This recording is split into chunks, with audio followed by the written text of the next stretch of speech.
The beautiful Kaimanawa horses of New Zealand are under threat. For over 100 years, they have roamed wild and free over their vast native grasslands.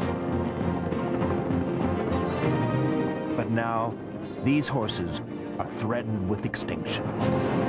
The Kaimanawa herd needs a savior.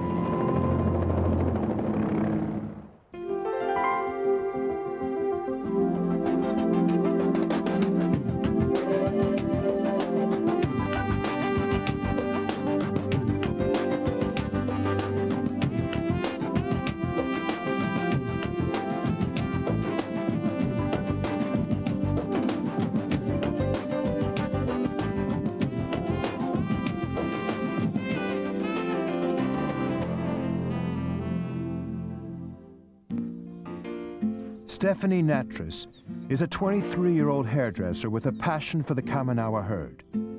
She has already bought Nico, a young Kaimanawa, but now she has embarked on an ambitious plan to save these wild horses. I just like the Kaimanawa wild horses, and they've got a lot of personality, a lot of character, a lot of stamina, and once you sort of earn their trust, they'll do anything for you. Stephanie works in the city of Hamilton in New Zealand. She saves every cent she can to fund her ambitious project. I'm not going to allow them, so, but he's put on a bit, he's just so covered, he's like a sponge on his back. Right, yeah. She wants to acquire enough wild horses to start a herd of her own and save the breed. The home of the Kaimanawa is the open plain beneath the towering volcanoes at the middle of New Zealand's North Island.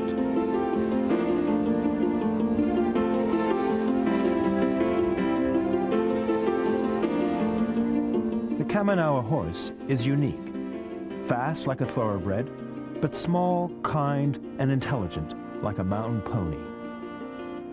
They are descended from horses brought to New Zealand by early European settlers. Horses were needed to work the land and carry men into the new, uncharted territory. But some horses escaped into the wild and found a world and a breed all of their own. For 120 years, they ran wild and free. But in the 1990s, the Kaimanawa horses are under attack.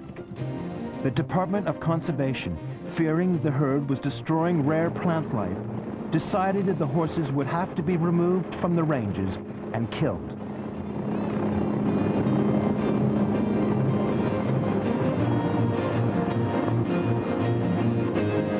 They were rounded up and driven from their homes. The government, reacting to public fury, declared that there would be an auction.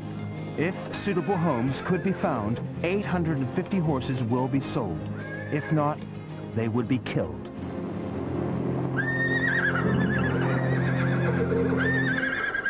We've just been asked to point out that there are copies of a publication on the Code of Welfare for Horses available. Stephanie drives hundreds of miles to the remote valley where the auction is to be held. There's also bank card facilities available. Hopeful owners, eager to save the horses, have gathered from all over the country. Right, are there any questions before we get underway? The horses have been given a number and separated into pens according to their age and sex.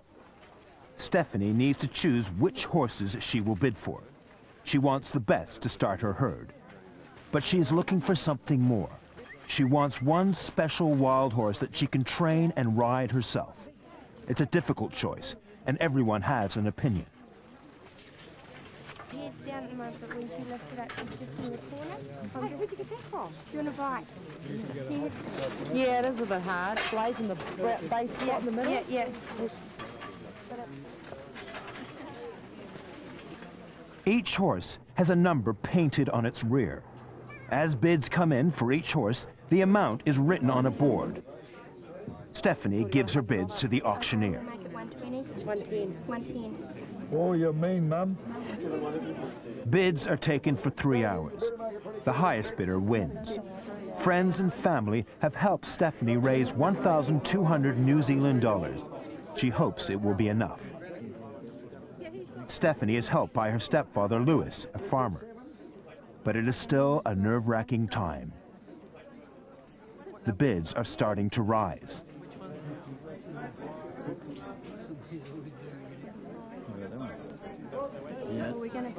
Stephanie is not the only one who is nervous.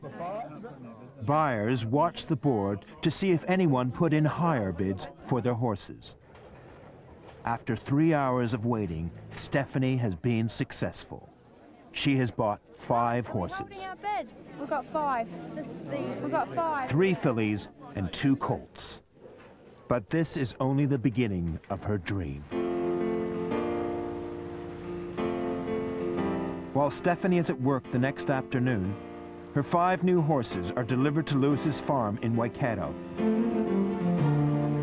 The journey has taken 5 hours by truck. Lewis is waiting for the horses to arrive. He has spent a lot of his time over the last weeks helping Stephanie prepare for the new herd.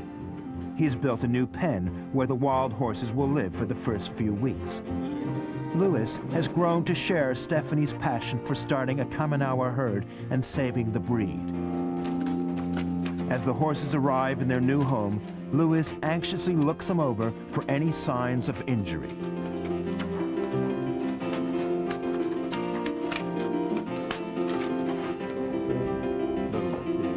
Their new life is about to begin.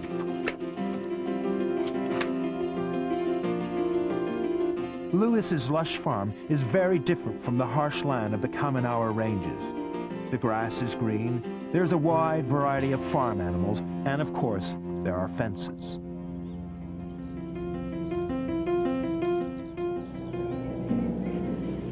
Stephanie rushes to see her new horses as soon as she gets off work. They are so wild, they will not come anywhere near her.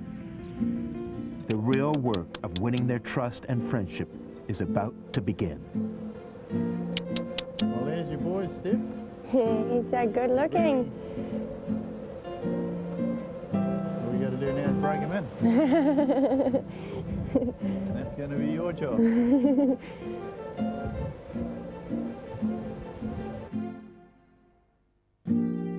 Stephanie goes to see her horses every day before work. It's just a routine, just get up, come out here, work the horses, come in, have a shower, go to work till 8 o'clock or 7:30 and home again. But it's good because coming out here in the morning is not like going to work. It's something that I enjoy doing. 6 weeks after the auction, Stephanie decides to work with her favorite of the new horses, a young mare she has called Chiquita. She's called in the help of Ken Dromgoole, who is famous in New Zealand for his gentle training of horses. Hello, Steph. Hi, Ken. What can you tell me about this horse in here? Well, we haven't actually done anything with her, Yep. except for just drenched her, and she's been in and out of the little pens up the top. Yeah. And that's sort of all she's done with us, and shifting her from paddock to paddock. Yeah. But she's the one out of all the mares that I've got that comes forward. Oh, yeah. And Yep. from what I can tell from watching them, she's the head mare of the little herd. Yeah, okay, well, we may as well get started and see what we can do with her. What I'm going to do is just send her around the pen a few times and sort of get her used to everything.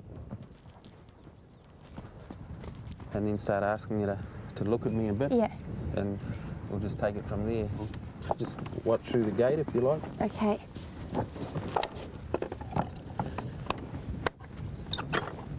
Ken needs to gain Chiquita's trust, but also her obedience.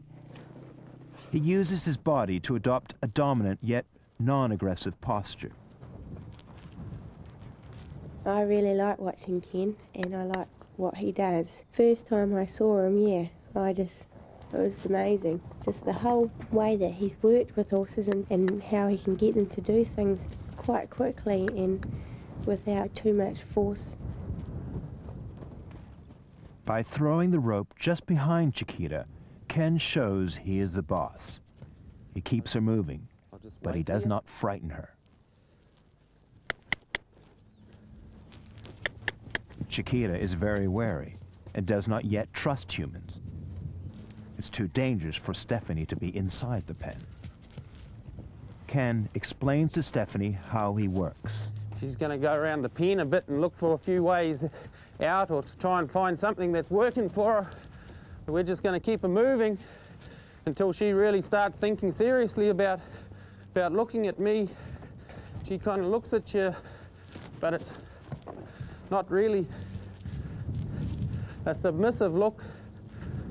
It's a look of run over. So we need to change that a little. We'll gain a little respect out here, get a little bit of forward movement, get it soft. But notice how now I'm trying to approach her and not scare her, so my shoulders is offset, my body's all crooked. I'm just looking really passive. Whereas if I wanted to move her on, I'd suddenly bring myself up and move her. After only half an hour, Chiquita has decided that Ken's posture is not threatening. The next step is to have her come willingly to him. So that's about as honest as she can be. Well, that's about what you've really got.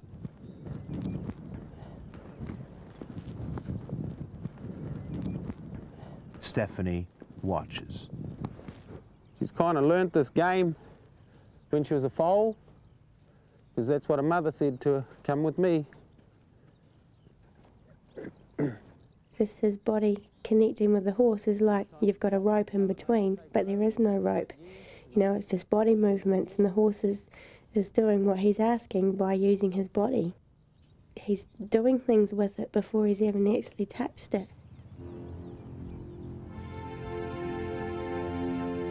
Now is the moment of truth.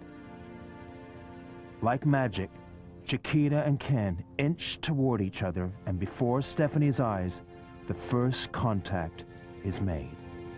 It is the start of a bond that will change Chiquita's life.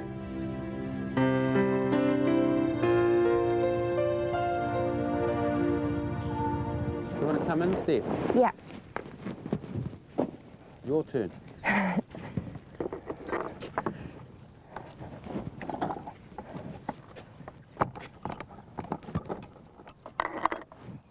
Now, just come over and we'll see if you can do the same thing. Now, just watch the horse, and we'll just come in. Just come in. Now here she's sort of showing a little interest, so we just sort of stand a little relaxed, and as she looks interested, we'll say, yeah, well that's a good idea. That's a real good idea. Just relax, just relax. And she's kind of looking interested, so we'll just keep retreating while that's happening. She gets her feet stopped, we stop at the same time with her. Now you can play a few little games here with her and just say, I want your head, and I'm going to push your butt away. Okay, so I'll just hop out of the pen, and you can do it. No, I might undo what you've done. No, that doesn't matter. We'll get it done. Where you go? Yeah, you're right. Just walk out to the centre, and if you... Now it's Stephanie's turn. With Chiquita, she has Ken's guidance. With the next 4 horses, she will be on her own. Adopting Ken's technique, Stephanie begins to lead Chiquita. She is building the foundations of their partnership. Better off to get this real solid, because it'll make it easier in the long run anyway. We don't want a horse that's hard to catch. Overcoming her own fear, Stephanie asserts her authority over the wild horse. Nice and quiet, but don't creep, just walk, just walk. It takes courage and determination. Okay, get her attention. Yep, that's the story. You'll get to feel her in a minute. Now there you've sort of, yep. You probably could get to the stage now, Steph, where the next time she leaves, you might say, okay, time to run around here a bit, and just send around half a lap maybe. And then as she tips her head into you, draw away again. Within minutes, Stephanie and Chiquita are talking the same body language. It's taken only 4 hours for Stephanie to walk into a pen with a wild animal and gain its trust. It's a small but vital step.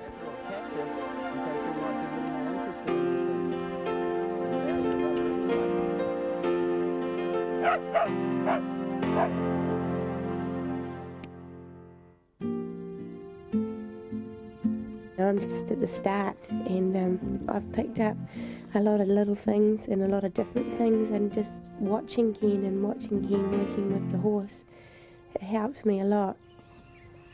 It's the second day of training. Chiquita is introduced to the saddle on the floor at her feet. Ken prevents her from being scared of it. It's important she sees bridles, blankets, and saddles as friends rather than strange instruments of torture.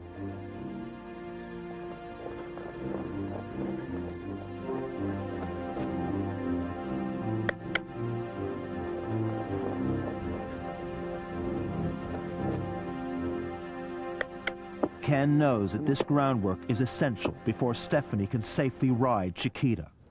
Kind of like an old, broken-in horse by the time I get on. But you might be braver than me, and you can come in and get on now if you want to. Before Stephanie can attempt to ride Chiquita, the mare must have the same confidence in her as she now has in Ken. Just sort of take a hold of her here and see what you can do with her. Just sort of rub her, let her get a little used to you. And So I just let her walk up to me? if she'll walk up to you, that's real good. Either you do that or walk up to her, or just see if you can sort of get to rub her a bit. Just sort of act pretty natural, she'll be all right with you. You know, if you have to, you just want to kind of walk in here. Yeah. And if she goes to move away, well, you just say, hey, get a grip of yourself. Okay. Okay. Yeah, just allow her to get a little used to you. Make friends with her. Now, if you can retreat before she retreats, there, it's the story. Okay, just take the rope and... Yeah, just generally try and make friends with her. Don't ask her to do too much, but if she goes to leave, say, okay, you're going to have to move your feet in the direction I want you to. That's the story. That's good. Good. Which I tend to the outside, eh? You can do anything you like. Because she's going to have to get used to some of your movements when you're not asking you to do anything. But if you have to be, you're going to be assertive with her. Yeah. Tentatively at first, Chiquita and Stephanie begin to become friends.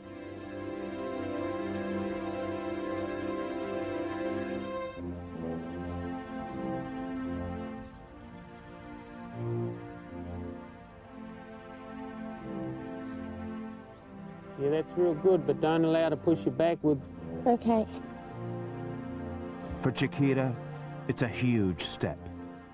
The only humans that she has known, other than Ken and Stephanie, have been strange men herding her away from her natural terrain.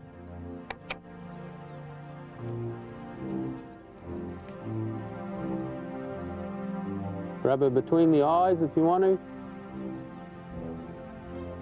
Yeah, just keep asking if you can. Keep asking. Keep asking. She gets stopped, you stop. That's the story. Hey, ask her again.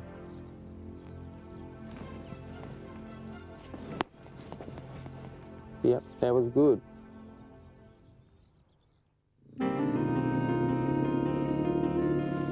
Day 3. It's a huge leap between petting a wild horse and actually riding one. Less than 2 days ago, Chiquita was totally wild. Ken needs to teach and reassure Stephanie as much as Chiquita. Rub her skin until you can feel her relaxing, and if it feels tight and bunchy, just keep rubbing it until it relaxes. You want to pick up a foot? Me? Yeah.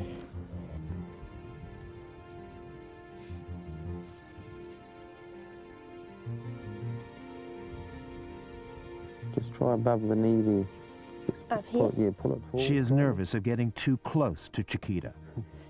One kick could really hurt. Okay, yeah, I'll just show you how. Okay. See what we've got here. We might just rub her there. We might just pick that up and just sort of see how it feels. and back down again. Okay. You can practice that later. By lifting her hooves, Stephanie shows Chiquita that she's in control. She's now confident enough in their new relationship to climb on her back for the very first time. Okay, do you want to jump up and down a bit beside her? Nice and slow for a start. Rein in the mane, that's the story. Can you jump any higher than that? Giving me a hard time about being middle-aged.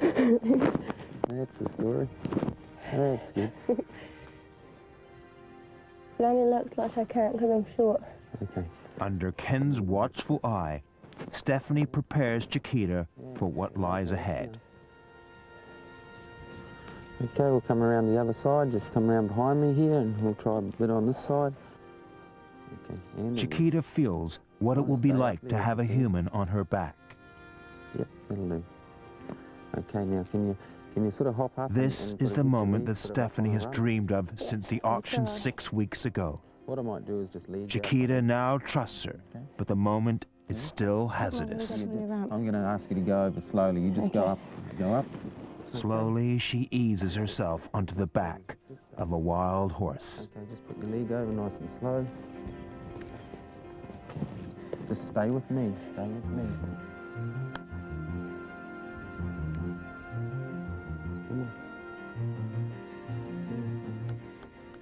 And it was good to hop out there and I'm on her back. It was a good feeling, I liked it, and it was nice to work with her and just see the major changes that she had made. She was just a wild little pony when she went in there, and now you can rub her down and walk up to her and touch her. Okay. It was good, I enjoyed it, and I also have got so much to learn myself. You know, I'm just at the start. What do you think of that? Ken's training has been a great success. Reach back and slap that butt. In 3 days, he has fostered an unlikely friendship between a wild horse and a young woman who has saved her.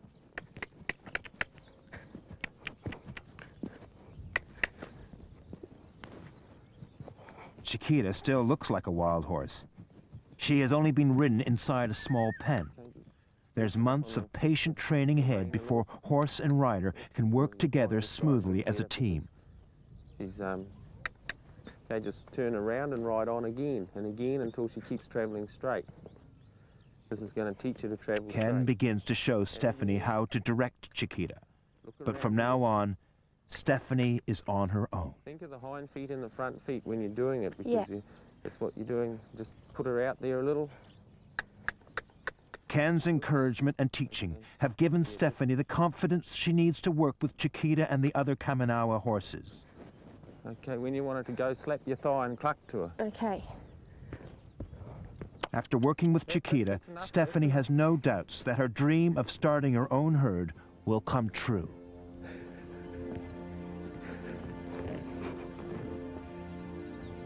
Come on, go there. Be assertive enough to get... There's a long road ahead, but a friendship has been formed that will last a lifetime. Yep. And hop off there. It's the first step towards Stephanie's dream. This is what I like doing, and I want to somehow, someday be able to work with horses all the time.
It's like an artist working on a painting. He's the original horse whisperer, a man famous for his humane methods which have revolutionized the practice of breaking horses. What was that then?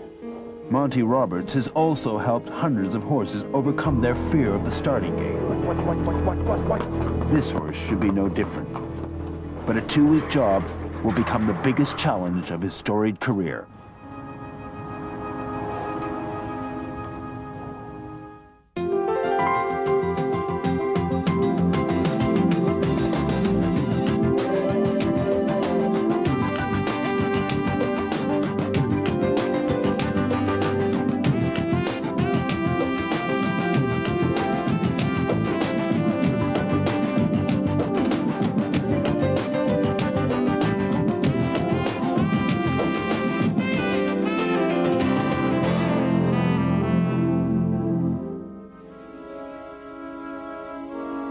All right, we're just going to try to walk through here.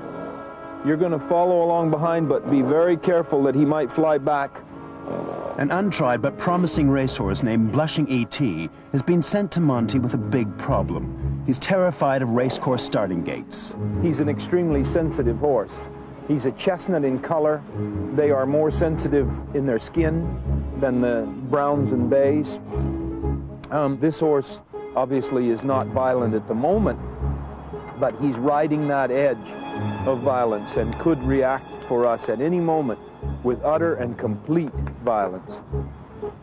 Crawford Hall, paralyzed in a near-fatal horse accident, is Monty's longtime stable manager and helps him assess the problem. What happened probably is that the first time he was frightened and went in. And he went in so violently, remembering the sting of the whip, and once he was in there, he got compressed in there because they don't leave the front gate open. And then as the walls give him pain, particularly with these ledges that are inside here, he'll kick out at them, just as he did with the whip. And the more you fight, the more he fights. And it just begins to build then into a totally unacceptable association with anybody around this contraption. I know what it is. It hurts, and I'm going to fight it. Ah, my mouth's watering now.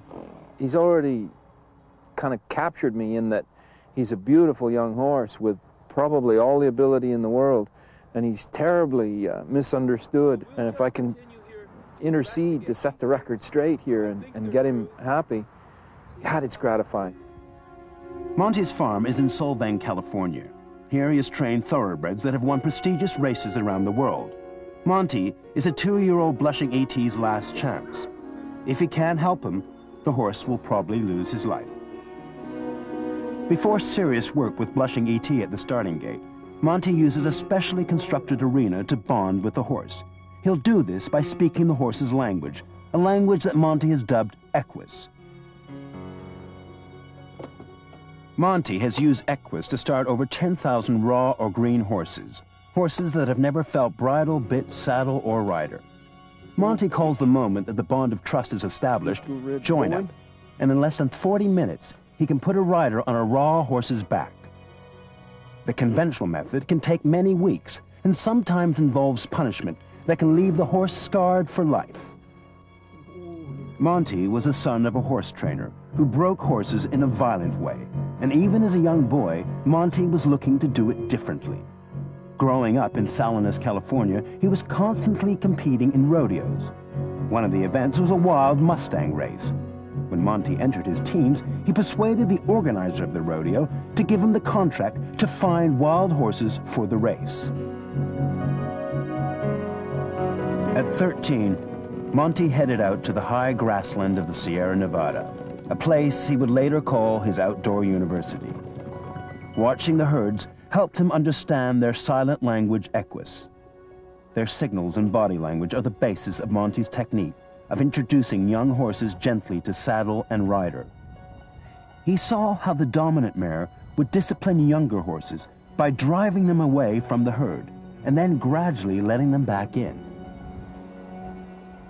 So I couldn't wait to get home with these Mustangs. And that day that I got home and went out there and started working with this young male Mustang, and saw him respond to my gestures, it was the most incredible thing and the most unbelievable feeling.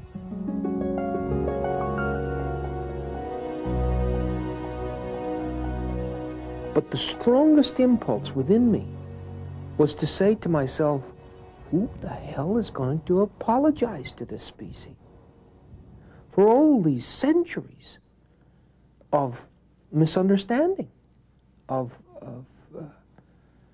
abuse, of neglect, of doing things the wrong way? It's terrible. Who would have thought that we were this wrong? Because he was telling me, you know, you got it right.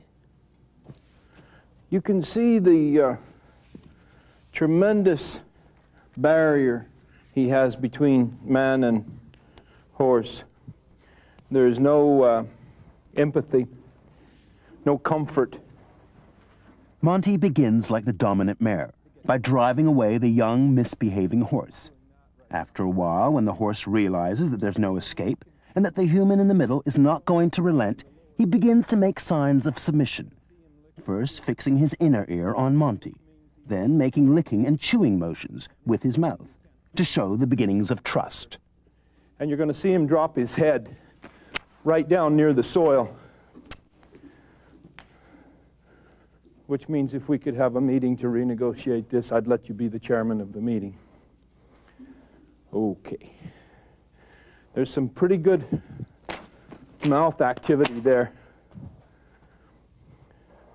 There's good licking and chewing, and there's the head coming down. At this point, Monty is ready to make body gestures, inviting the horse to join up with him. Now you'll see that as I move here, each time that he consciously decides to come closer, I'll go fetal. I'll go fetal in that you'll see me drop my chin round my shoulders and double myself up.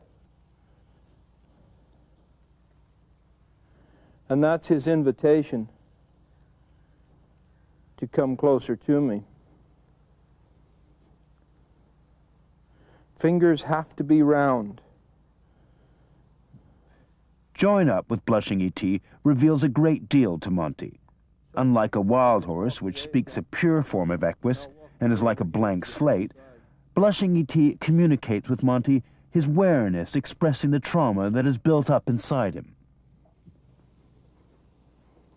The join-up is important for a horse, establishing his willingness to work with a human.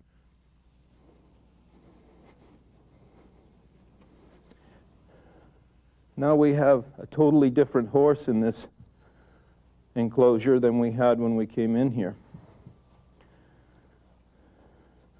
The horse that you saw who would walk over the top of me and who would walk away from me and not pay attention is now respectful, congenial. We have a relationship. He's aware of where I am, what I'm doing, and is believing in me. People didn't always bring horses to Monty. In fact, traditional horse trainers shunned him. Among the most vocal opponents was his own father. Monty's father believed that horses only learn through fear. Hurt them first or they'll hurt you was his philosophy. Breaking a horse's will would often inflict serious damage. When Monty was only 7, his father made him break horses in this way. He refused and was beaten. It would be the first of many beatings. Later, when Monty started using his new methods, his father asked, "What am I raising?" Can you imagine the goosebumps that I had when I wanted to run and show my father that it works, that it's magical, that it's wonderful, that it really happens? And to be so soundly put down for that. You can only be told so many times that you're stupid, that this is crazy, that you're going to get killed, that don't show this to me, I hate it, I'm going to beat you up for it, and being beat up for it. You can only do it so many times, and then you just say, to heck with it, I'm I'm taking it behind closed doors. Monty practiced his methods quietly for 40-odd years until his father died in 1986. Even then, Monty proceeded cautiously, knowing of the great resistance to his ideas in the horse world. Many horses have starting gate problems because the steel railings that run along the inside of the gate rub right up against the horse's flanks. This is a highly sensitive part of the horse that's most vulnerable to attack by predators. Monty developed the starting gate blanket to protect the flanks from feeling the railings. But Blushing E.T. immediately perceived the blanket as a dangerous threat. My word. What was that then? My goodness. Such a frightening thing. Whoa. Whoa. Whoa. Watch. Whoa. Whoa. Monty soon calms him down. Whoa. And it goes out here.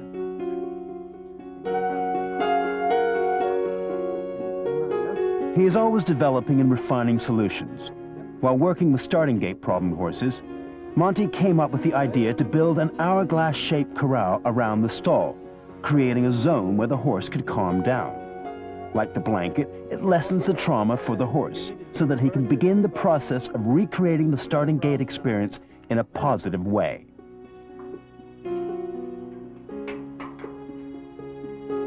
Blushing E.T.'s first full training session at the gate proves to be very telling. He's clearly terrified of what might be behind him.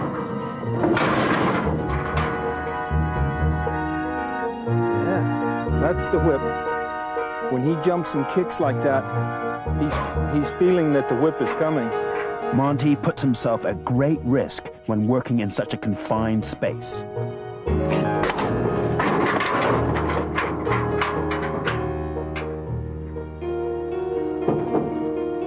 At one point, it looks like Blushing E.T. finds some peace in the starting gate, but he's only able to stand still for a moment before exploding out. Next, Monty tries backing him into the gate and then urging him to come forward. If Blushing E.T. can't do this, he'll never be able to load peacefully into a gate. It also tells the horse that he doesn't need to panic about what's behind him. But the strain of the session begins to show. If you can back him through a few times and then stop the backing up while he's in there, then you can move him forward and begin to teach him the value of not running forward at high rate of speed.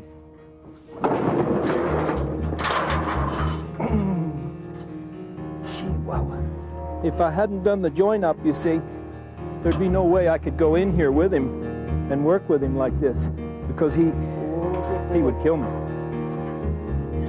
But he still has a little bit of the value of that round pin in his mind. Oh, good boy. At this point, Blushing E.T. has clearly had enough. Okay, let's Monty decides to call it a day. Where do I get the energy? That's easy. I really did suffer under 50 years of abject rejection. And if you could take a rechargeable battery and somehow you could take the lid off of it so that it just kept charging and plug it in for 50 years and see where it is. At 62, when they finally turned me loose, I got energy if I lived to be 110. The debt of apology that we owe this species is so strong that I can't let a little exhaustion stop me. I'm going on. The next day, in his second session at the gate, Blushing E.T. shows some progress and a willingness to work. Before starting, Philippe takes him around the track a couple times to loosen up. The goal today is the same, to back him into the gate, only this time with a rider on his back. Blushing E.T. is trying his heart out, but much to everyone's frustration, he takes 2 steps forward and then 1 step back. The saddest moment comes when Blushing E.T., shaking with fear, sits down in the gate.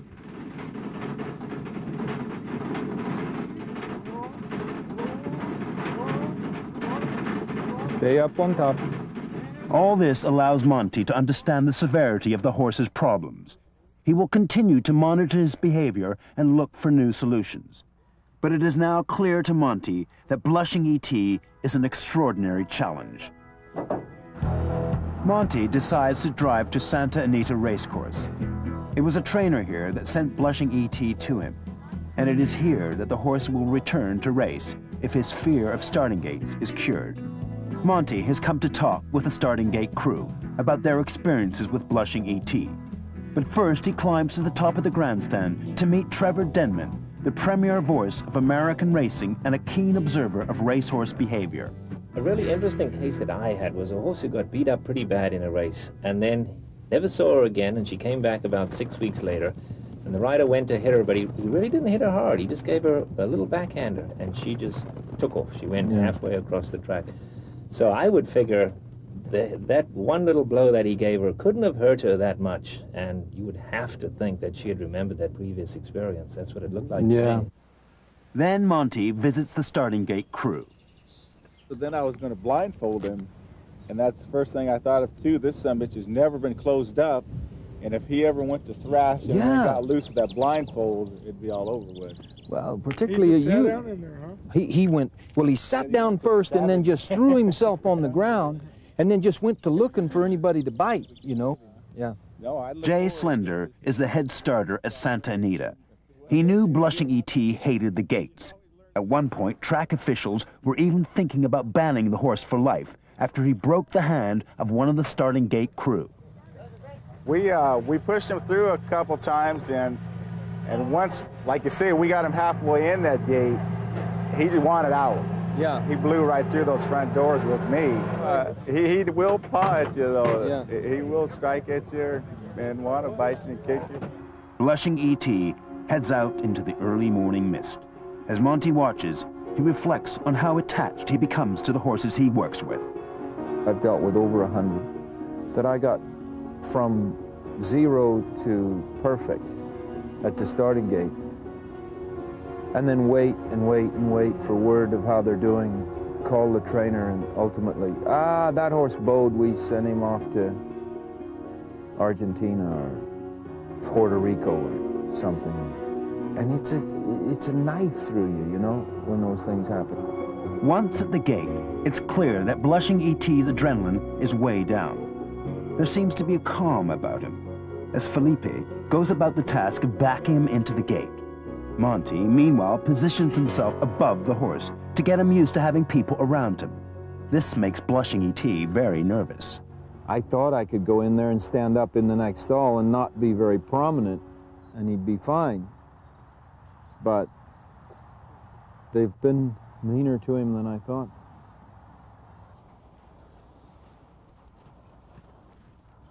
If I can just begin to desensitize these ears now. This is what he's frightened of, that I'm going to take hold of this ear. And Janine said that they did bite his ears. It happens. It happens. It's like an artist working on a painting. He knows what the picture wants to look like when it's all done. When we look at it, we see the artist put all that stuff on the canvas, and we're going, that's going to be a boat, that's going to be a boat, and pretty soon the boat takes place. And I think that he just has an inner confidence of knowing where all this is going. You're going to have to go to work now and learn a lot in the next few days. After 4 days of work, Monty has to go back on the road. Crawford and Felipe will continue to work with the horse. I'll be on the phone to you.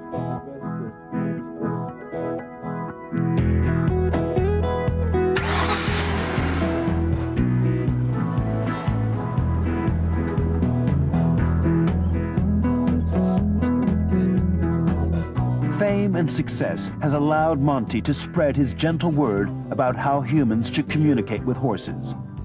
The Queen of England brought him from obscurity to become a household name when she recognized his talents. His big break came with the publication of his best-selling book, The Man Who Listens to Horses.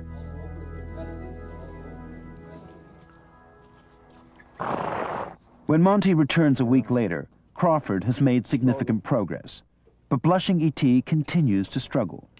The starting gate blanket is helping, but he still bolts out of the gate. A simple job was turning into a major training project for Monty.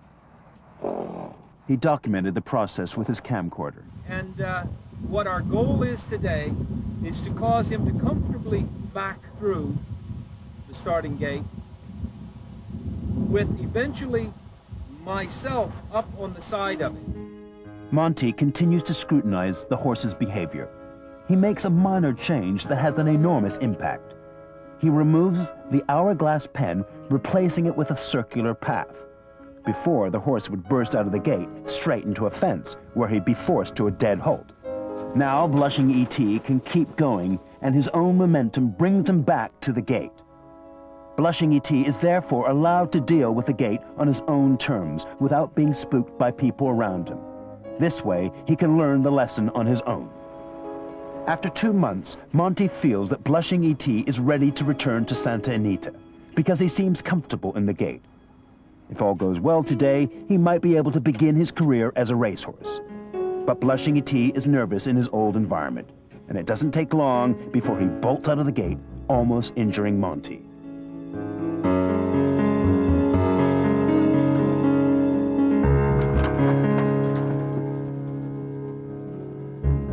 That day at Santa Anita would prove to be critical for Monty.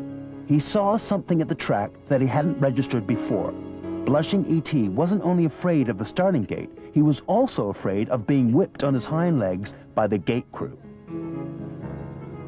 In order to confront this new demon, Monty decides to test the horse's sensitivity using long lines in the round arena. Blushing E.T. kicks for all his life. Monty's suspicions are confirmed.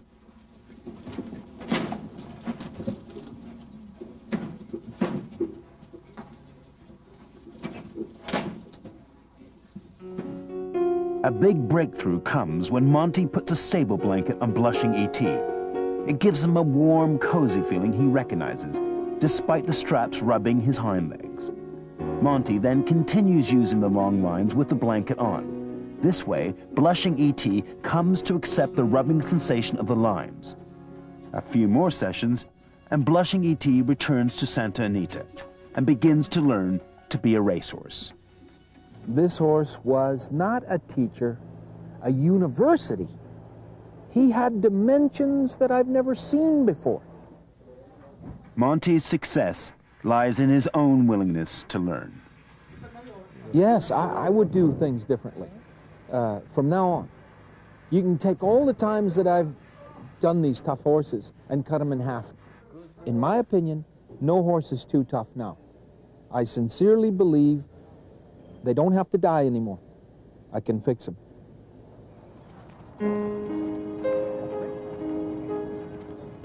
One sunny Saturday morning in mid-February at Santa Anita Racecourse, blushing E.T. approaches the gate wearing Monty's starting gate blanket. Under the watchful eye of Jay Slender, he loads calmly and stands quietly as 2 horses are loaded either side of him in the gate. His blanket is removed. The gates spring open, and blushing E.T. runs out, just like a racehorse. It's only 3/8 of a mile, but up in the broadcast booth, Trevor Denman looks on with a big smile. For Monty, the man who never lost hope, this is the culmination of a long and difficult journey.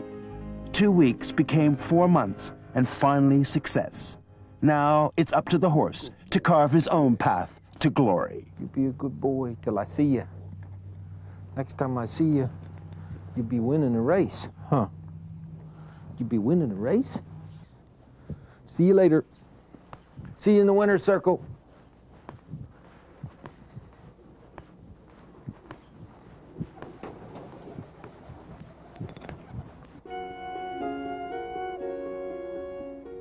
I started working with him when he was very young and caused him to join up. And he's been joined up ever since. He's been looking for me for the last couple of days. Oh, yes, I know. Yes, you're in love. Oh my goodness. Oh, you've got a cold tongue, Cyrus.